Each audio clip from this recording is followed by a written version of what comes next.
নমস্কার বন্ধুরা, আশা করি তোমরা সকলে খুব ভালো আছো। কলকাতায় তো বেশ ভালোই বৃষ্টি হচ্ছে, তাই জানতে চাইবো তোমরা কোথা থেকে দেখছো আর সেখানে বৃষ্টি হচ্ছে কিনা। সন্ধে হলেই যেহেতু এখন বৃষ্টির মরশুম, একটু ইচ্ছে হচ্ছে পকোড়া টাইপের কিছু খাই, তাই না? আমি তোমাদের জন্য নিয়ে চলে এসেছি ঠিক এরকমই একটা পকোড়া, যেটা চায়ের সাথে খেতে পারবে। আর যারা পেঁয়াজ রসুন খাও না, মাছ মাংস খাও না, তাদেরও ভালো লাগবে। এরকমই একটা ভেজিটেরিয়ান রেসিপি, যেটার জন্য তোমাদেরকে দেখতে থাকতে হবে এই ভিডিওটা। আর ভালো লাগলে তোমরা সকলেই জানো, জাস্ট একটা সাবস্ক্রাইব। প্রথমেই দেখো, আমি ধনেপাতা পরিষ্কার করে ধুইয়ে কুচিয়ে কেটে রেখেছি। এটা এক আটি ধনেপাতা আছে। তার মধ্যে একদম পাতলা পাতলা করে স্লাইস করে একটা বড় সাইজের আলু কেটে মিশিয়ে দিলাম। এরপর এর মধ্যে দিয়ে দেবো হাফ চা চামচ হলুদ, যেটা না দিলে কিন্তু রং আসবে না। তার সাথে দিয়ে দিলাম 1 চা চামচ নুন, সঙ্গে দিলাম 1 চা চামচ শুকনো লঙ্কার গুঁড়ো, আর তার সাথে সাথে দিয়ে দিলাম পরিমাণ মতো, মোটামুটি ধরে নাও এখানে 2.5 থেকে 3 বড় চামচ বেসন। এইবার এই পুরো জিনিসটাকে ভালো করে মিশিয়ে নিতে হবে। একটু মাথায় রেখো, এইটা যখন তোমরা মেশাচ্ছ, আলু থেকে আর ধনেপাতা থেকে কিন্তু যেহেতু আমি নুন দিয়েছি, নিজস্ব জল একটা রিলিজ করবে, তাই আগে এটা ভালো করে মিশিয়ে নেবে। এবার পরিমাণ মতো জল, ঠিক যতটুকু দরকার একটা ব্যাটার তৈরি করার জন্য, সেইটুকু জলই দেবে। অলরেডি তোমরা দেখতে পাচ্ছ ধনেপাতা থেকে কিন্তু জল বেরিয়ে গেছিলো, এবং তারপর আমি জল মেশালাম। এবার মিশিয়ে একটা এরকম সেমি থিক টাইপের ব্যাটার তৈরি করলাম। দেখো, একটু ভালো করে তোমাদের দেখিয়ে দিচ্ছি। এই রকম একটা ব্যাটার তৈরি করার পর এর মধ্যে আমি মিশিয়ে দেবো কিছুটা পোস্তর দানা। এটা অপশনাল, তোমরা চাইলে দিতেই পারো, না চাইলে স্কিপও করতে পারো। পোস্ত দিলে কিন্তু খেতে প্রচণ্ড মুচমুচে হয় এই পকোড়াগুলো। এবার এটাকেও আমি ভালো করে মিশিয়ে দেব। এর সাথে সাথে একদম লাস্ট স্টেজে মিশিয়ে দেব 1 চিমটে খাবার সোডা। এই খাবার সোডাটা দিলেও কিন্তু তোমাদের বেসনের এই বড়াটা খুব ক্রিস্পি হবে। এবার আর কি, এবার কড়ায় তেল গরম করো। ভালোভাবে যখন তেলটা ফুটন্ত গরম হবে, তখন একটা একটা করে পকোড়া ফ্রাই করে নাও। দেখতেই পাচ্ছ আমি তেলটা গরম করতে রেখেছি। এর মধ্যে বলে রাখি, আমি তোমাদের জন্য কিন্তু এরকম চটজলদি রেসিপি নিয়ে আসবো, তাই আমার চ্যানেলটা test and travel with Sharmi অতি অবশ্যই সাবস্ক্রাইব করে নিও। দেখো, তেলটা কিন্তু মোটামুটি গরম হয়েছে। এবার আমি আস্তে আস্তে এর মধ্যে পকোড়াগুলো ছাড়তে শুরু করব। আমি তেলটা ভালোভাবেই প্রথমে গরম করে নিয়েছি। একটা টিপ দিই, যদি তোমরা ভাজাকে বেশি মচমচে করতে চাও আর সেটা বেশিক্ষণ রাখতে চাও, তাহলে যে তেলটা গরম করছো, সেই গরম তেলটা অল্প একটু পরিমাণ নিয়ে ব্যাটারের মধ্যে মিশিয়ে দেবে। আমার কথাটা মেনে দেখো, তোমাদের যে কোনো ধরনের বড়া ভীষণভাবে ক্রিস্পি হবে। এবার পুরো জিনিসটা মিশিয়ে নেওয়ার পর আমি একটুখানি বেসন ফেলে দেখলাম। দেখো, তেলটা একদম প্রপারলি হিটেড হয়েছে। আমি কিন্তু একটা হাই হিটেই রেখেছি। এইবার আস্তে আস্তে আমি পকোড়াগুলো ছাড়তে শুরু করব। দেখো, আমি চামচ দিয়েই তুলে পকোড়াগুলো ছাড়ছি, আর একটুখানি করে হালকাভাবে ছড়িয়ে দেব, যাতে আমার পুরো পকোড়াটা ভালোভাবে কুক হয়। এইবার পকোড়াগুলো ছাড়বার পরেই কিন্তু আমি ফ্লেমটাকে মিডিয়াম করে দেবো। তার কারণ যাতে আলুগুলো ভেতর অবধি সেদ্ধ হয় এবং প্রত্যেকটা মশলা খুব সুন্দরভাবে কুক হয়, নাহলে কিন্তু কাঁচা গন্ধ ছাড়বে।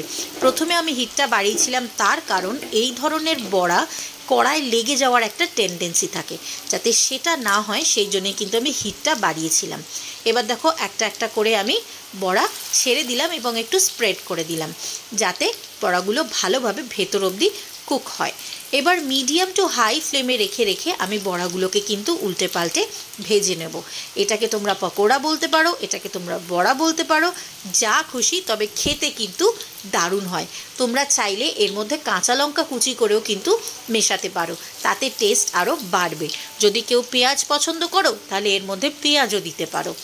এইভাবেই কিন্তু এটা একটা বেসিক জিনিস, যেটা চাইলেই তোমরা নিজেদের মতো এর মধ্যে কিছু কম বেশি করে টেস্টটাকে আরও এনহ্যান্স করতে পারো। আমি যেহেতু চটজলদি এই বর্ষার মৌসুমে একটু ইচ্ছে করছিল পকোড়া টাইপের কিছু খেতে, তাই এরকম বানিয়ে নিলাম। দেখো, তোমাদের সাথে কথা বলতে বলতেই কিন্তু আমার একটা ব্যাচ ফ্রাই হয়ে গেছে। মাথায় রাখবে, একসঙ্গে অনেকগুলো বড়া দিয়ে ভাজবে না, 4টে থেকে 5টা করে দেবে। দেখো, আমি হিটটা কিন্তু মিডিয়াম রেখেছি। এইভাবেই কিন্তু পকোড়াগুলোকে ভেজে নিতে হবে। ভাজা হয়ে গেলে একটা প্লেটে তুলে নাও। আশা করি তোমাদের এই রেসিপিটা ভালো লাগছে। আর যদি এতটা ভিডিও দেখে থাকো তাহলে জানবো সত্যিই ভালো লেগেছে এই চটজলদি তৈরি হয়ে যাওয়ার রেসিপিটা। তাই তোমাদের ভালো লাগাটা, ভালোবাসাটা আমার কাছে একটা লাইক, একটা কমেন্টের মাধ্যমে পৌঁছে দিও। আর যারা নতুন দেখছো তারা প্লিজ প্লিজ প্লিজ আমার চ্যানেলটাকে সাবস্ক্রাইব করে আমাকে এগিয়ে যেতে সাহায্য করো। কারণ তোমাদের একটা সাবস্ক্রিপশন, কমেন্ট, একটা লাইক, একটা শেয়ার হয়তো তোমাদের কাছে কোনোভাবেই কোনো চার্জেস কাটবে না, কিন্তু আমার কাছে এগুলো ভীষণই মূল্যবান। তাই রিকোয়েস্ট করব আমার চ্যানেলটিকে সাবস্ক্রাইব করার জন্য। একটু কমেন্ট করে জানাতে যে তোমরা আর কি ধরনের রেসিপি দেখতে চাও। আর তার সাথে সাথে অতি অবশ্যই বন্ধুবান্ধবদের সাথেও শেয়ার করো এবং তাদেরকেও জানিও চ্যানেলটাকে সাবস্ক্রাইব করার জন্য। দেখো তোমাদের সাথে কথা বলতে বলতেই কিন্তু আমি আবার সেকেন্ড ব্যাচের বড়াগুলো দিয়ে দিয়েছি। এবার সেকেন্ড ব্যাচটাও আমি আস্তে আস্তে এইভাবেই ভেজে নেব। বাইরে না প্রচণ্ড বৃষ্টি হচ্ছে আর আমি আর ওয়েট করতে পারছি না কতক্ষণে এই বড়াগুলো ভেজে খাবো। তো এই ধনেপাতার বড়া খুব সাধারণ একটা জিনিস, কিন্তু শুধু ধনেপাতা দিয়ে অনেকে খেতে পারে না। তাই তার মধ্যে একটু আলু, একটু কাঁচা লঙ্কা, একটু পেঁয়াজ, সামান্য একটু মশলা, এরকম অনেক কিছু মেশালে কিন্তু তার টেস্টটা আরও এনহ্যান্স করে যায়। শুনতেই পাচ্ছ বাইরে কিন্তু মেঘ ডাকছে। আমি যখন এটা বানাচ্ছি বেশ জোরে বৃষ্টি পড়ছে, তাই এরকম বৃষ্টির ওয়েদারে এরকম মুচমুচে ক্রিস্পি আওয়াজটা পাচ্ছ তো, এরম বড়া খেতে কিন্তু দারুণ লাগে, তাই না? চলো আমি বড়াগুলো এইভাবে আস্তে আস্তে ভেজে নিই। আমি তো একটা কামড়ও বসিয়ে দিলাম, আর ওয়েট করতে পারছি না। এরম গরম গরম পকোড়ার সাথে যদি 1 কাপ গরম গরম চা হয়, ব্যাস এই বর্ষার মরশুমে আর কি চাই। আমি এখন ওয়েট করছি কখন আমার বর অফিস থেকে আসবে, এলে ওকেও এই পকোড়াটা খাওয়াবো, আর সাথে সাথে নিজেও 1 কাপ চা দিয়ে এই পকোড়াগুলো খাবো। দেখতেই পাচ্ছ ভেতরটা কিন্তু ভীষণ ওয়েল কুকড হয়েছে আর খুব সুন্দরভাবে ক্রিস্পিও কিন্তু খেতে হয়েছে। দেখো তোমাদের সাথেই কথা বলতে বলতে কিন্তু আমার পরের স্লটের পকোড়াগুলোও ভাজা হয়ে গেল। আশা করি তোমাদের রেসিপিটা ভালো লাগছে। ভালো লাগলে কিন্তু আমার চ্যানেলটাকে অতি অবশ্যই একটা সাবস্ক্রাইব করো, আর কমেন্ট করে কিন্তু অতি অবশ্যই জানিও এই রেসিপিটা তোমরা ট্রাই করলে কি না, আর ট্রাই করার পর কেমন লেগেছে।